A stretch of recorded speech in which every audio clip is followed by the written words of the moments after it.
Welcome to 99 TV. నేను బ్రహ్మనాయుడు. ఇకపోతే మరొక ముఖ్యమైనటువంటి అంశం ఏంటంటే ఆంధ్రప్రదేశ్ రాజకీయాల్లో కొన్ని విచిత్రమైనటువంటి పరిస్థితులు నెలకొంటూ ఉన్నాయి. అయితే కూటమిలో జనసేన, తెలుగుదేశం, బీజేపీ 3 పార్టీలు కలిసి 2024 ఎన్నికల్లో పోటీ చేసి 164 స్థానాలు సాధించి ప్రభుత్వాన్ని ఏర్పాటు చేశాయి. వైఎస్ఆర్ కాంగ్రెస్ పార్టీ కేవలం 11 స్థానాలకే పరిమితమై ప్రతిపక్ష హోదాకి కనీసం దగ్గరలో కూడా రాలేకపోయింది. అయితే 38% vote bank YSR Congress party తెచ్చుకోగలిగింది. ఇకపోతే ప్రస్తుతం కూటమి పార్టీలో ఉన్నటువంటి తెలుగుదేశం పార్టీ తన ఆధిపత్యాన్ని చాటి చెప్తూ ఉంది ప్రతిసారి కూడా. అయితే ఎన్నికలకు ముందు జనసేన అధినేత 30% అంటే 1/3 మనం ఖచ్చితంగా నామినేటెడ్ పదవుల్లో భాగస్వాములం అవుతామని చెప్పారు.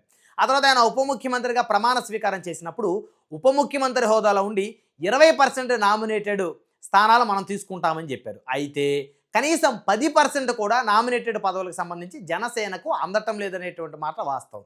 అయితే ఇప్పుడు ఇటీవల కాలంలో విడుదలైనటువంటి అన్ని నామినేటెడ్ పదవులు చూసుకుంటే కేవలం జనసేన పార్టీ 10కి లోపే పరిమితం అవుతున్న పరిస్థితులు. అయితే ఇలాంటి పరిస్థితులు, పరిణామాలను ఆసరాగా చేసుకుంటున్నటువంటి వైఎస్ఆర్ కాంగ్రెస్ పార్టీ స్థానిక సంస్థల కోసం జనసేనకు గాలం వేస్తుంది. అవును, ఎవరు నమ్మినా నమ్మకపోయినా ఇది నిజం. గ్రౌండ్లో జరుగుతున్నటువంటి మార్పులు చేర్పులు ఏంటంటే తెలుగుదేశం పార్టీకి చెందినటువంటి నాయకులు గ్రౌండ్ లెవెల్లో జనసేన పార్టీ నాయకులకి కనీసం విలువ కూడా ఇవ్వటం లేదు. జనసేన పార్టీ ఎమ్మెల్యేలు ఉన్న దగ్గర 50% పైగా నామినేటెడ్ పదవుల్లో తెలుగుదేశం పార్టీ తన ఆధిపత్యాన్ని చాటి చెప్పుకుంటూ వస్తుంది. కానీ జనసేన పార్టీ ఇన్ఛార్జీలు ఉన్న దగ్గర, తెలుగుదేశం ఎమ్మెల్యేలు ఉన్న దగ్గర కనీసం 10% కూడా నామినేటెడ్ పదవుల్లో జనసేన పార్టీకి వారు అవకాశం కల్పించడం లేదు. అదేవిధంగా జనసేన పార్టీ ఇన్ఛార్జీల మాటకి కనీసం గౌరవం కూడా ఇవ్వనటువంటి పరిస్థితులు గ్రౌండ్లో నెలకొంటూ ఉన్నాయి. సో ఈ పరిస్థితుల్ని ఆసరాగా చేసుకుంటున్నటువంటి వైఎస్ఆర్ కాంగ్రెస్ పార్టీ స్థానిక సంస్థల ఎన్నికల కోసం జనసేన నాయకులకి గాలం వేస్తుంది. అంటే స్థానికంగా జనసేన నాయకులు కాస్త విసుగు చెందుతూ ఉన్నటువంటి గ్రామాల్లో, నియోజకవర్గాల్లో వైఎస్ఆర్ కాంగ్రెస్ పార్టీ ఒక ఆపరేషన్ ప్రారంభించింది. మీకు తెలుగుదేశం పార్టీ విలువ ఇవ్వటం లేదు, మీ నాయకుడు పవన్ కళ్యాణ్ గారు చెప్పినా లేకపోతే చంద్రబాబు నాయుడు గారే మిమ్మల్ని జాగ్రత్తగా చూసుకోమని పదే పలుమార్లు చెప్తున్నప్పటికీ కూడా స్థానికంగా ఉండేటువంటి ఎమ్మెల్యేలు మిమ్మల్ని ముందుకు రానివ్వటం లేదు, మీ మాటకు విలువ ఇవ్వటం లేదు, అందులో గ్రామాల్లో ఉన్నటువంటి జనసేన పార్టీ నాయకుల మాట అసలు చెల్లుబాటు అవ్వటం లేదని చెప్పేసి వైఎస్ఆర్ కాంగ్రెస్ పార్టీకి చెందినటువంటి నాయకులు గ్రామ స్థాయి నుంచి కూడా జనసేన పార్టీకి చెందినటువంటి నాయకులకు నూరిపోస్తున్నటువంటి మాటలు ఇవి. సో కాబట్టి మీరు మాతో కలిసి పనిచేయండి, ఎందుకంటే మీ యొక్క సమస్యలు మీ అధిష్టానానికి చెప్పినా కూడా పట్టించుకునే పరిస్థితి లేదు. మీ పాయింట్ ఆఫ్ కాంటాక్ట్ గారికి తెలుగుదేశం పార్టీ ఎమ్మెల్యే గారి దగ్గర కనీసం గౌరవం లేదు, వారు ఇవ్వటం లేదు, వారు చెప్పినప్పటికీ కూడా మీకు సరైనటువంటి సముచిత స్థానం ఇవ్వటం లేదు, మిమ్మల్ని తెలుగుదేశం పార్టీ వాడుకొని వదిలేసింది అని చెప్పేసి వారికి నూరిపోస్తూ ఉన్నటువంటి పరిస్థితులు గ్రౌండ్లో చాలా స్పష్టంగా కనపడుతున్నాయి. దానికి వైఎస్ఆర్ కాంగ్రెస్ పార్టీకి వచ్చేటువంటి ప్రధానమైనటువంటి లాభం ఏంటని చాలామందికి డౌట్ రావచ్చు.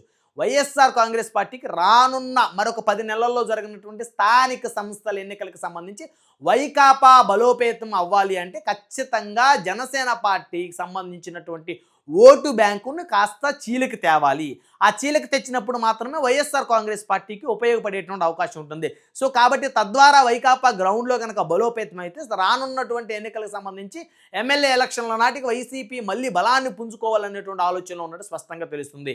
ఇప్పటికే గ్రౌండ్లో 38% ఓట్ బ్యాంక్ ఉన్నటువంటి వైఎస్ఆర్ కాంగ్రెస్ పార్టీ, అందులో కొంతమంది కీలకమైనటువంటి నేతలు వెళ్ళిపోయిన క్రమంలో ఒక 5% ఓట్ బ్యాంకు వెళ్ళిపోయినప్పటికీ కూడా 30 నుంచి 33% ఓట్ బ్యాంకు గ్రౌండ్లో వైఎస్ఆర్ కాంగ్రెస్ పార్టీకి బలంగా ఉన్నటువంటి నేపథ్యంలో ఆ ఓటు బ్యాంకును పెంచుకోవాలంటే ప్రభుత్వ వ్యతిరేకతను క్యాష్ చేసుకోవాలి.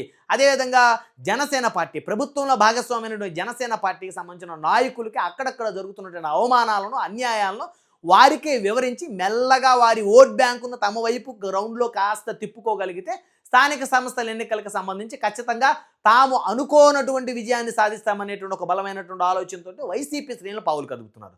సో ఇలాంటి క్రమంలో తెలుగుదేశం పార్టీకి చెందినటువంటి ఎమ్మెల్యేలు, టీడీపీకి చెందినటువంటి నియోజకవర్గ ఇన్ఛార్జీలు, జిల్లా అధ్యక్షులు కాస్త జనసేన పార్టీకి గౌరవించి టీడీపీ అధినేత, జనసేన అధినేతల సఖ్యత ఏదైతే ఉందో దాన్ని ఒకసారి దృష్టిలో పెట్టుకొని వాళ్ళు కాస్త తమ ఆధిపత్య ధోరణిని కాస్త తగ్గించి జనసేన పార్టీ గనక కాస్త అవకాశం కల్పిస్తే, గ్రౌండ్లో జనసేన పార్టీ నాయకులు గనక కాస్త దగ్గరికి గనక తీసుకుంటే ఖచ్చితంగా వైఎస్ఆర్ కాంగ్రెస్ పార్టీ నాయకులు ఆపరేషన్ ఆకర్ష్ పేరుతోటి వాళ్ళు ఆకర్షిస్తున్నటువంటి విధానానికి కాస్త అడ్డుకట్ట వేసినట్టు అవుతుంది.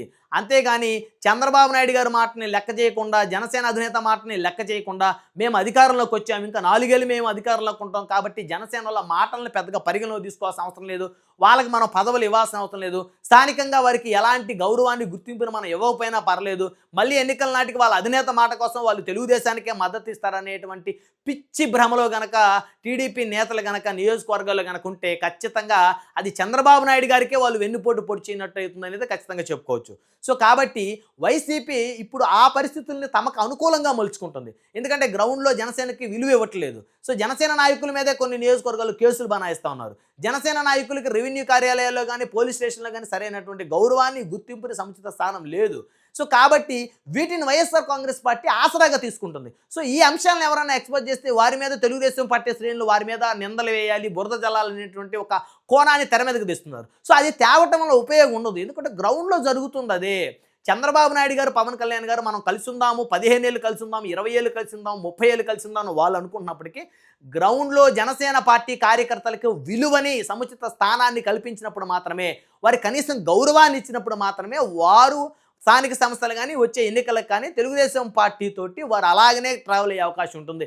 లేకపోతే వాళ్ళే ఎదురు తిరిగి తెలుగుదేశం పార్టీని ఓడించేటువంటి పరిస్థితులు ఉంటాయి. సో ఈ విషయంలో వారి అధినేత మాటను కూడా వారు ధిక్కరించే పరిస్థితులు ఉంటాయి. ఎందుకంటే ప్రతి జనసేన కార్యకర్త కూడా నిజాయితీ కలిగిన కార్యకర్త. సో నిజాయితీ కలిగినోడికి దమ్ము, ధైర్యం, పౌరుషం ఉంటుంది. సో కాబట్టి తమకి గౌరవాన్ని ఇవ్వట్లేదు అని చెప్పేసి కనుక తాము గనక ఐడెంటిఫై చేసుకుంటే కనుక, తిరుగుబాటు చేస్తే కనుక ఖచ్చితంగా ప్రభుత్వంలో తిరుగుబాటు మొదలవుతుంది. సో కాబట్టి చాలా నియోజకవర్గాల్లో జనసేన పార్టీ నాయకులకి గౌరవాన్ని ఇవ్వనటువంటి వ్యక్తులు కొంతమంది దశాబ్దాల కాలం నుంచి, ప్రత్యేకించి రాయలసీమలో కొంతమంది ఎమ్మెల్యేలు, తెలుగుదేశం పార్టీ ఎమ్మెల్యేలు చాలా మూర్ఖంగా వ్యవహరిస్తూ ఉన్నారు. సో వాళ్ళు దశాబ్దాల కాలం నుంచి వాళ్ళు, వాళ్ళ నాన్నలు, వాళ్ళ తాతలు, వాళ్ళందరూ కూడా ఆ నియోజకవర్గాన్ని ఏళ్తా వస్తున్నారు. సో కాబట్టి అదే ధోరణిలో ముందుకు వెళ్తే జనసేన కనీసం పరిగణలో కూడా తీసుకున్నటువంటి నియోజకవర్గాలు కోకొల్లలో ఉన్నాయి, ప్రత్యేకించి రాయలసీమ జిల్లాలో. సో కాబట్టి అలాంటి జిల్లాల్లో, అలాంటి నియోజకవర్గాలు కాస్త తెలుగుదేశం పార్టీ ఎమ్మెల్యేలు గనక కాస్త శ్రద్ధ వహించి జనసేనకి గౌరవాన్ని ఇవ్వకపోతే ఖచ్చితంగా మీ పీఠాలు కదులుతాయి, మీ అధికార పీఠాలు కదులుతాయి, తారుమారు అవుతాయి. ఎందుకంటే గౌరవాన్ని ఇవ్వకపోతే జనసేన పార్టీ క్యాడర్ ఖచ్చితంగా తిరగబడుతుంది. గుర్తింపు ఇవ్వకపోయినా వారు ఇబ్బంది పడరు, వారికి పదవులు ఇవ్వకపోయినా వారు బాధపడరు. కానీ వారికి గౌరవాన్ని ఇవ్వకపోతే మాత్రం ఖచ్చితంగా ఉప్పెల్లా తిరగబడతారు. వాళ్ళు ఉప్పెల్లా తిరగబడితే మళ్ళీ మీరు 23 స్థానాలకి పరిమితం అవ్వాల్సిన పరిస్థితి వస్తుందేమో అనేటువంటి ఒక అభిప్రాయం కూడా చాలామంది రాజకీయ విశ్లేషకులు వ్యక్తం చేస్తున్నారు. సో కాబట్టి స్థానిక సంస్థల ఎన్నికలకు సంబంధించి వైఎస్ఆర్ కాంగ్రెస్ పార్టీ జనసేన అసంతృప్తి నాయకుల్ని చేరదీసి మరి వారిని జాగ్రత్తగా తమ వైపు తిప్పుకునేటువంటి ప్రయత్నాలు మొదలుపెట్టింది గ్రౌండ్లో. సో కాబట్టి తెలుగుదేశం పార్టీ సరే జనసేన అధినేత మాతో 15 ఏళ్ళు ఉంటానని చెప్తున్నాడు కాబట్టి మాకేం ఇబ్బంది లేదు, వాళ్ళు బానిసల్లాగా మాకు ఓట్లు వేస్తారని మీరు అనుకుంటే అది మీ మూర్ఖత్వం. ఎందుకంటే జనసేన పార్టీ కానీ, ఆ పార్టీ అధినేత కానీ, నాయకులు కానీ ఎక్కడ ఎవరికి బానిసత్వం చేయరు.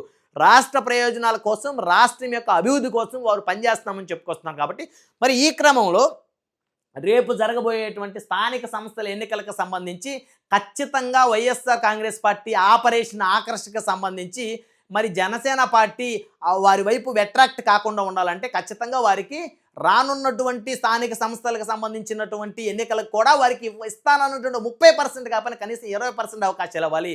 గ్రామ సర్పంచ్లుగా, ఎంపీటీసీలుగా, జెడ్పీటీసీలుగా, ఎంపీపీలుగా, జిల్లా పరిషత్ చైర్మన్లుగా జనసేనకి ఖచ్చితంగా వారికి రావాల్సిన వాటా వారికి ఇవ్వకపోతే స్థానిక సంస్థల ఎన్నికల్లోనే తెలుగుదేశం పార్టీకి జనసేన పార్టీ చెమరగీతం పాడేటువంటి అవకాశం ఉంటుంది. ఎందుకంటే ఎప్పుడు వారిని ఓటు బ్యాంకుగానే ఉపయోగించుకుంటాం, వాడుకొని వదిలేస్తామనేటువంటి ధోరణి కనుక తెలుగుదేశం శ్రేణుల్లో ఉంటే వారికే ఇబ్బంది అవుతుంది. చాలా నియోజకవర్గాల్లో టీడీపీ అధినేత, జనసేన అధినేత కలిసి నిర్ణయించుకొని మార్కెట్ యార్డ్ చైర్మన్లు ప్రకటించిన తర్వాత కూడా కొన్ని నియోజకవర్గాల్లో మార్కెట్ యార్డ్ చైర్మన్లుగా జనసేన నాయకుల్ని ప్రమాణ స్వీకారమే చేయనటువంటి నియోజకవర్గాలు ఉన్నాయి. ఉదాహరణ కనుక చూస్తే ఉమ్మడి కృష్ణా జిల్లాలో గన్నవరం నియోజకవర్గానికి సంబంధించినటువంటి మార్కెట్ యార్డ్ చైర్మన్ అభ్యర్థిగా జనసేన ఒక అభ్యర్థిని ప్రకటించిన తర్వాత ఇప్పటి వరకు ఆ అభ్యర్థి ప్రమాణ స్వీకారం చేయలేకపోయాడు. దానికి కారణం స్థానికంగా ఉన్నటువంటి తెలుగుదేశం పార్టీ శ్రేణులు అనేటువంటి ఒక వాదన కూడా బలంగా వినపడుతుంది. ఇలాంటి పరిస్థితులు చాలా నియోజకవర్గాల్లో ఉన్నాయి. జనసేన పార్టీ నాయకులకి స్థానికంగా నామినేటెడ్ పదవులు అవకాశం కల్పించినప్పటికీ కూడా కొంతమంది తెలుగుదేశం పార్టీ శ్రేణులు వారిని ప్రమాణ స్వీకారాలు కూడా చేయనివ్వటం లేదు. ఉదాహరణ కనుక చూస్తే కొన్ని నియోజకవర్గాల్లో ప్రత్యేకించి తెలుగుదేశం పార్టీ నాయకులకు వారికి అనుకూలంగా ఉన్న వారికి, కొత్త వారికి జనసేన పార్టీకి సంబంధించి పదవుల సంబంధించి వారి లిస్టులో వారి పేర్లను పంపించిన పరిస్థితి ఉంది. కానీ జనసేన పార్టీ కోసం 2014 నుంచి పార్టీని అంటిపెట్టుకుని ఉన్నటువంటి నిజమైనటువంటి జనసేన పార్టీ నాయకులకి చాలామందికి నామినేటెడ్ పదవుల ఇచ్చినటువంటి 9%, 10% నామినేటెడ్ పదవుల ఎంపిక సమయంలో కూడా వారికి అన్యాయం జరిగింది. దానికి కారణం తెలుగుదేశం పార్టీ ఎమ్మెల్యేలు నియోజకవర్గాల్లో తమ చెప్పు చేతల్లో ఉంటారని చెప్పేసి కొంతమందిని ప్రత్యేకించి వేరే పార్టీల నుంచి వచ్చిన వారిని కూడా సెలెక్ట్ చేసుకొని మరీ వారికి నామినేటెడ్ పదవులు ఇప్పించిన పరిస్థితి ఉంది. పేరుకే జనసేన ఖాతా కానీ నిజమైనటువంటి జనసేన నాయకులు కొంతమంది కాదు అనేటువంటి వాదన రాష్ట్ర వ్యాప్తంగా బలంగా వినపడుతుంది. సో కాబట్టి ఈ పరిస్థితులు, పరిణామాలన్నీ కూడా జాగ్రత్తగా పార్టీ అధిష్టానాలు కనుక అంచనా వేసుకొని వీటిని కనుక సరిదిద్దుకోకపోతే రానున్నటువంటి స్థానిక సంస్థల ఎన్నికల నాటికే వారికి ఒక బలమైనటువంటి దెబ్బ పడుతుందని అయితే చెప్పుకోవచ్చు. సో చూద్దాం మరి ఈ ఎపిసోడ్ ఏ వైపు దారి తీస్తుందో.